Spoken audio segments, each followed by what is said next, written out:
وعلیکم السلام ورحمۃ اللہ وبرکاتہ۔ مرائے صاحب، آپ نے بہت ہی زبردست یہ حمایتی تبصرہ کیا ہے ڈاکٹر مسعود الدین عثمانی رحمۃ اللہ علیہ کی اس تقریر کے اوپر، اور یہ تقریر ڈاکٹر صاحب کی میں نے بہت مرتبہ سنی ہے۔ بہت ہی یہ علمی بیان ہے، اور ایک اینگل سے جو بات ہوئی ہے وہ میں آپ کے سامنے لانا چاہ رہا ہوں۔ بہت ہی زبردست علمی بات ہے۔ گویا ڈاکٹر صاحب قرآن کی اس آیت سے، کیونکہ یہ قرآن میں ہے، اللہ تعالیٰ کہہ رہا ہے کہ لوگوں میں سے کچھ ایسے ہیں جو ایسی یعنی با اخلاق خوش اخلاقی سے ایسی باتیں کرتے ہیں، الفاظ کے ایسے ان کے پاس ہوتے ہیں کہ ایک عام آدمی ہوتا ہے وہ سمجھتا ہے کتنا مخلص ہے، کس قدر یہ بندہ سچا ہے اور یہ صحیح ہے، اور عام آدمی اس کو نہیں پہچان پاتا ہے، لیکن جو صحیح معنوں میں فہم رکھتا ہے دین کا ایمان کا وہ اس کو پہچان جاتا ہے۔ تو اللہ تعالیٰ نے بیان کیا کہ ایسے لوگ جن کی تقریریں بڑی لچھے دار ہوتی ہیں، بڑی خیرخواہی کی قسمیں کھاتے ہیں اپنی خیرخواہی کے اوپر، لیکن جب ان کو کوئی موقع ملتا ہے،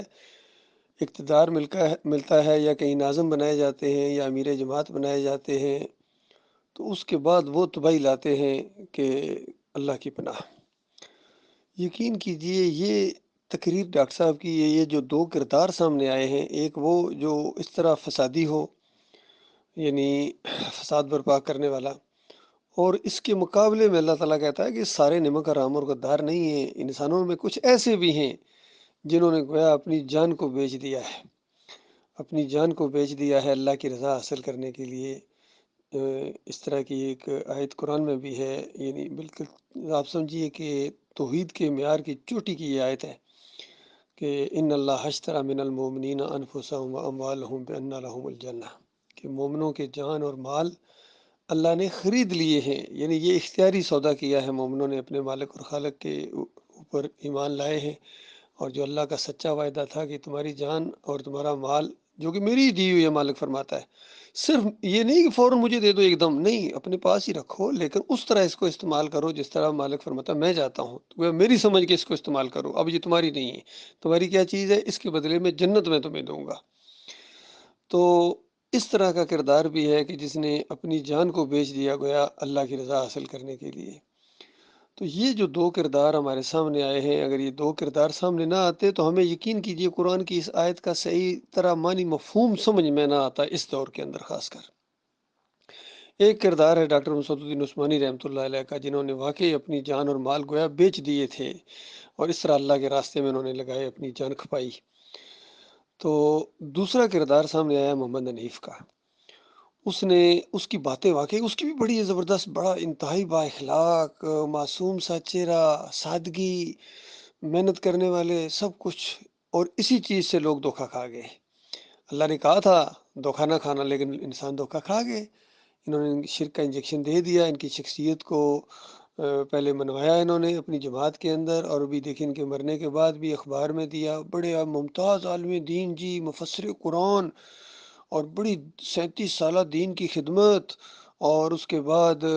کہتے ہیں قیامت تک ان کی جو ہے تفسیر ہے وہ مشل راہ بنے گی۔ اندازہ لگائیے کیسا شیطان کا ان کے اوپر وار ہوا۔ بھائی 37 سالہ خدمات ہیں، اور آخر میں آ کے کیا کیا، وہ جو اللہ تعالیٰ کہتا ہے نا کہ اس بوڑھی کی طرح نہ ہو جانا جس نے بڑی محنت سے چرخا کاتا اور آخر میں آ کے غصے میں آ کے سب کچھ برباد کر دیا، اور اس کی طرح نہ ہو جانا۔ یہ مثال بھی محمد حنیف کے اوپر پوری طرح فٹ آتی ہے، بڑی محنت سے آگے بڑھے تھے شروع میں سارے معاملات، لیکن آخر میں آ کے ذرا سے یہ کچھ معاملات اٹھے، اور یعنی آزمائش کے لیے، تو یہ غصے میں آ گئے، حالانکہ بڑی آسانی کے ساتھ یہ معاملات نپٹائے جا سکتے تھے اگر ذرا بھی ان کے اندر عقل ہوتی، یعنی فہم ہوتا، ایمان ہوتا خالص۔ تو انہوں نے غصے میں آ کے کہ اچھا میں غلط ہوں، ہوش انہوں نے ان کے نہیں آئے کہ دیکھو اس سے پہلے بھی اس سجدہ تعظیمی کے حوالے سے دو تفسیریں ہوئی ہیں، اور ایک تفسیر قرآن کے مطابق ہے کہ یہ سجدہ شکر تھا جو سارے خاندان نے بشمول یوسف علیہ السلام سب نے اللہ کو کیا، اس موقع ہی ایسا تھا جو اللہ کو سجدہ کرنے کا موقع تھا، اور ہمیشہ انبیاء اللہ ہی کو سجدے کرتے ہیں، اور خوشی کے موقع کے اوپر ہر مومن جو ہوتا ہے وہ شکر گزاری کرتا ہے اللہ تعالیٰ کی سجدے کی شکل میں یا جس طرح بھی، اور انبیاء تو اس معاملے میں سب سے اوپر ہوتے ہیں، وہ سجدہ انہوں نے اللہ کو کیا، وَخَرُّوا لَهُ سُجَّدًا، اللہ کی ضمیر اللہ کے لیے ہے، سارے شکر گزاری کے طور پر سجدے میں گرے ہیں ان نعمتوں اور برکتوں کی وجہ سے جو اس خاندان کے اوپر اللہ تعالیٰ نے کی۔ تو یہی عقیدہ امام بخاری رحمۃ اللہ علیہ کا، یہی عقیدہ ابن عباس رضی اللہ تعالیٰ کی جو بات آئی ہے امام راضی کے حوالے سے، یا اس کے بعد اس دور کے اندر جو بہت ہی معاہد عالم دین اور بہت بڑا ان کا تجربہ اور بہت بڑا علم، وسیع علم اور ایمان اور مجاہدانہ انداز، ڈاکٹر مسعود الدین عثمانی رحمۃ اللہ علیہ نے اس کو کھول کھول کے بیان کیا کہ دیکھو یہ سجدہ اللہ کو ہوا ہے، اور پھر فتویٰ لگایا کہ جو ایمان کی خرابی میں مبتلا ہوتے ہیں ان کا ایمان گویا صحیح نہیں ہوتا ہے، مشرک ہوتے ہیں، ان کا دھیان اس طرف جاتا ہے کہ یہ سجدہ یوسف علیہ السلام کو ہوا تھا، ان کے ایمان کی خرابی کی وجہ سے جاتا ہے۔ بھئی ہمارا دھیان کیوں نہیں جاتا؟ ہمارا تو دھیان فوراً ادھر جاتا ہے، سجدہ اللہ کو ہوا ہے، ماحول بھی ایسا ہی ہے، قرآن کا ادبی انداز بھی یہی بتا رہا ہے، پورے قرآن کا فہم اور پورے قرآن کی دعوت بھی یہی بتا رہی ہے، یہ دعوت القرآن ہے کہ سجدہ اللہ کو ہوا ہے۔ لیکن محمد حنیف نے دعوت القرآن لکھ کے سجدہ یوسف علیہ السلام کو زبردستی کروا دیا، اور پھر ڈنڈے کے زور سے اس کو بنوایا، اور مقلدین نے اس کو مان لیا۔ تو یہ معاملہ ہوا ہے میرے بھائیوں، گویا دیکھیں ڈاکٹر صاحب کی یہ تقریریں ایسا لگتا ہے کہ اللہ تعالیٰ نے ہمارے لیے یعنی بہت ہی زیادہ انتظام کیا آگے کہ دیکھنا آنکھیں کھول کے، اور جو بہت ہی باریک نقطے کی بات ہے وہ میں آپ کو بتانا یہ چاہ رہا ہوں، ڈاکٹر صاحب جس پر زور دے رہے ہیں وہ یہ ہے کہ دیکھو بظاہر ہو سکتا مسلمان ہوں، بظاہر کوئی شرک نظر نہیں آئے، لیکن جو بھی جماعت کا لیڈر ہو اس کی شخصیت کے اوپر تم نے نظر رکھنی ہے، اس کی شخصیت کیسی ہے، اس کی قول فعل کا تضاد تم نے دیکھنا ہے، اس کا معیار تم نے دیکھنا ہے کہ کس طرح یعنی وہ مومنوں کے ساتھ کس طرح ہے اور مخلص ہے، اللہ کے دین کے ساتھ کتنا مخلص ہے، جماعت کے ساتھ کتنا مخلص ہے،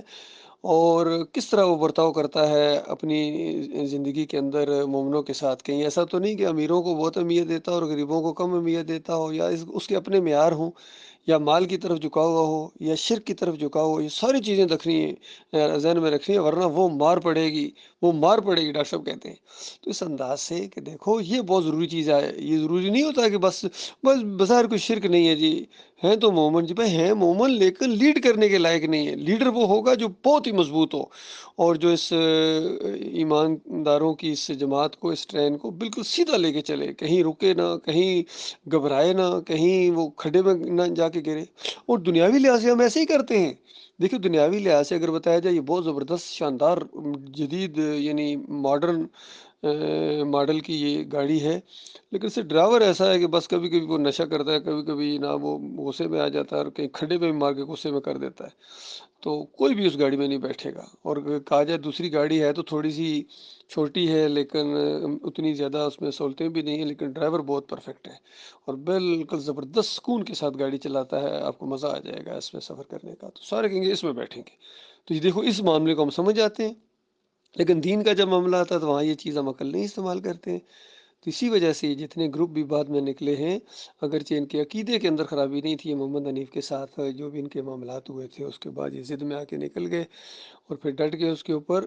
تو ان کے اندر ان کی شخصیت وہ نہیں ہے جو ایک مومنوں کی جماعت کو لیڈ کرنے والی ہوتی ہے، چاہے یہ دایو صاحب ہوں، اختر بیگ ہوں، سرفراز ہو، یعقوب علی ہوں، اور ادھر یہ عبید الرحمن ہو، فیاض محمود باجوہ ہو، یہ دنیا دار قسم کے لوگ ہیں، جگڑالو قسم کے لوگ ہیں، مخلص نہیں ہے، یقین کیجئے، اور ان کے اندر ذرا سے بھی خلوص ہوتا ہے، یقین کریں ہم ان کے ساتھ مل جاتے ہیں، وہ خلوص جو محسوس ہوتا ہے، بلکہ ان کے اندر دنیا داری محسوس ہوئی۔ اور ہمارے معراج صاحب نے پوری رپورٹ دی، یعنی تقریباً 2 ڈھائی 3 سال کی ان کی ایک محنت، اور اس کے بعد جو وہاں آتے جاتے رہے سب کے ساتھ ملے، آخر میں نتیجے پر پہنچے تھے کہ ان میں کوئی ایک بھی مخلص نہیں ہے، سارے کے سارے بریانی کے دیگوں والے ہیں، گوشت کھانے والے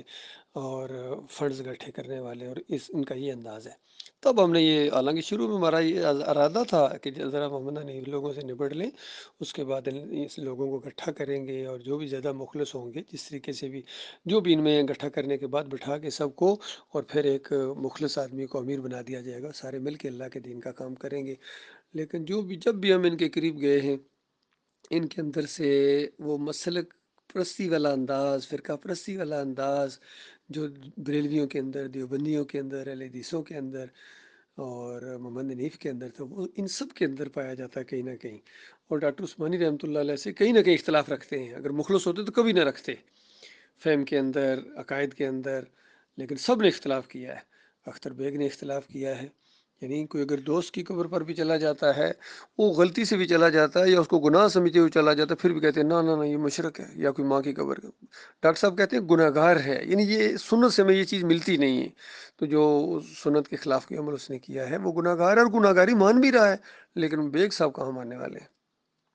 یہی معاملہ وہ جو وہاں لکھوانے کا معاملہ تھا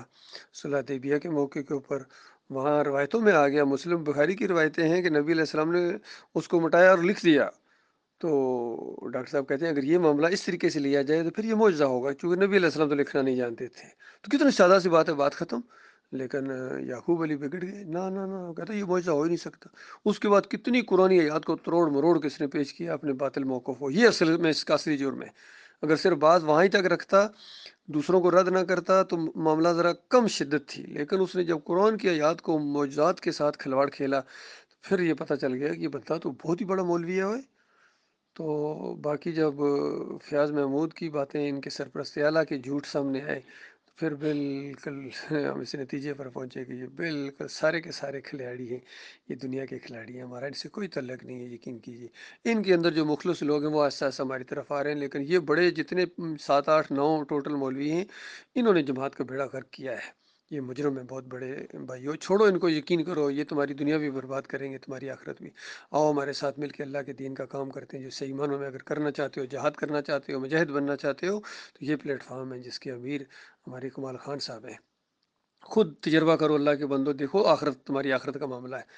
اور اگر ذرا سا بھی تمہارے اندر عقل ہے، بے شک ان میں سے سب کے ساتھ ایک ایک 2 2 دن رہ کے دیکھ لو، اور پھر تمہیں خود پتہ چل جائے گا مخلص کون ہے، سادہ کون ہے، اور مومن کون ہے، اور اللہ کے ساتھ محبت کرنے والا کون ہے۔ ان میں سے کوئی بھی کمال خان صاحب کا مقابلہ نہیں کر سکتا، حتیٰ کہ محمد حنیف کے اندر اگر شرک نہ آتا، یقین کریں، تب بھی وہ کمال خان صاحب کا مقابلہ نہیں کر سکتے، خلوص کے اندر، سادگی کے اندر، اور ایمان کے اندر، اور اللہ کی محبت کے معاملے میں محمد حنیف کمال خان صاحب کا مقابلہ نہیں کر سکتے ہیں۔ یہ میں دونوں کے ساتھ، چونکہ میں بڑا قریب رہا ہوں، یہ میں اپنی بات اپنے بھائیوں تک پہنچا رہا ہوں۔ باقی جو زندہ ہیں ان کے لیے موقع ہے، ان کو تلافی کا موقع ہے، توبہ استغفار کر کے مومنوں کی جماعت کے اندر شامل ہو جائیں، اور جو مر گئے ہیں وہ تو اب قیامت تک کے لیے کوئی موقع نہیں ہے، وہ تو گئے، مارے گئے۔ اللہ تعالیٰ اس خوفناک انجام سے اپنی پناہ میں رکھے۔